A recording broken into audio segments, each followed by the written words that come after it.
Hi everyone, this is Tag. She's 9 years old.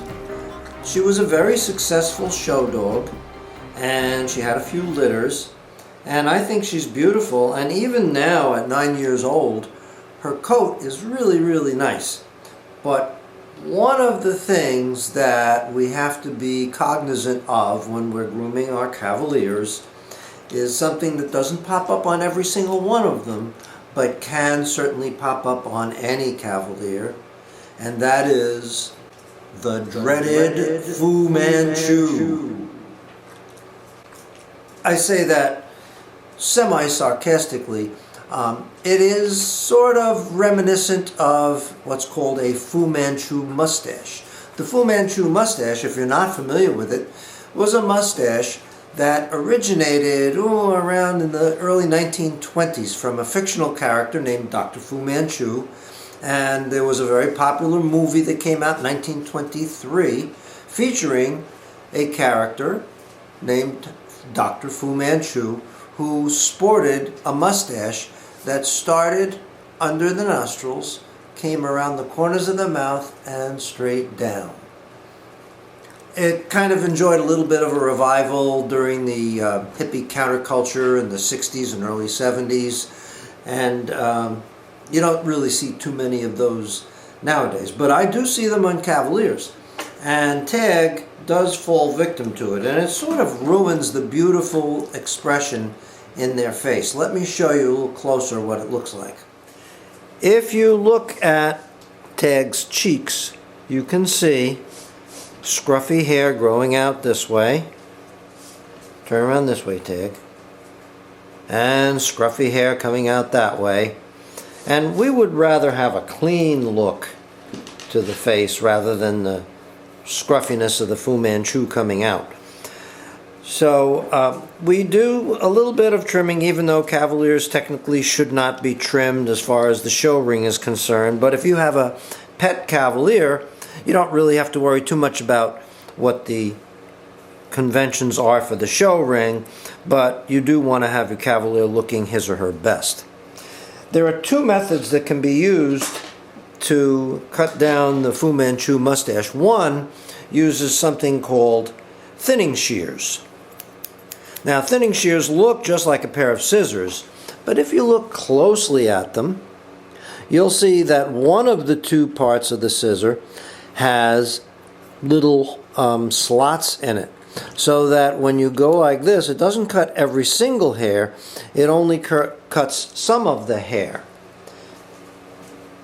So let's do her right cheek with the thinning shears, and when I come at it not straight across, but at a slight bit of an angle.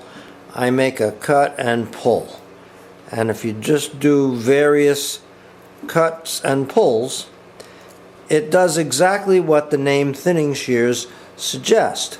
It thins the hair.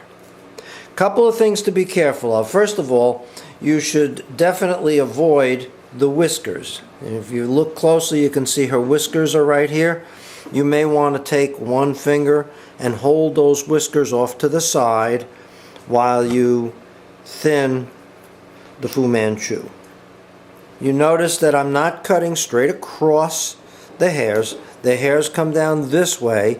I'm coming at it not straight across, but at somewhat of an angle, so that I'm not getting a lot of hair coming out. The second method that we use is clippers. Now, I use just a simple rechargeable mustache trimmer, but again, with the clipper you want to make sure that you have an attachment that combs the hair rather than just allows it to be cut.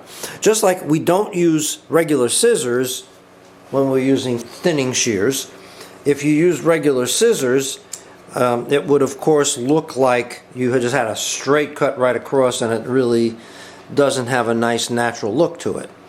And in the same way, rather than using the clippers as is, I use a little comb like this. Generally, if you buy one of these rechargeable mustache trimmers, you will find that it comes with a complete set of combs. And some dogs don't like the sound of the clippers. You have to kind of get them accustomed to it. But basically, it's just a matter of holding back the whiskers and going in the direction of the Fu Manchu. And you'll notice there's hair coming off on there, but it's not a lot because we're using that comb. We're just thinning out the part that makes her look unattractive. And when we're all done, Tag looks much, much prettier. She's got a nice natural look to her muzzle, doesn't stick out, and doesn't give that unattractive look of the Fu Manchu. So if your dog does have a Fu Manchu, and by the way, I know people who like it and they think it's cute, and if you like it and think it's cute, that's fine, don't worry about it. But if your Cavalier, or any other breed I suppose, sports a Fu Manchu and you want to make it look a little more attractive, there's a couple of techniques you can use. Tag, good girl.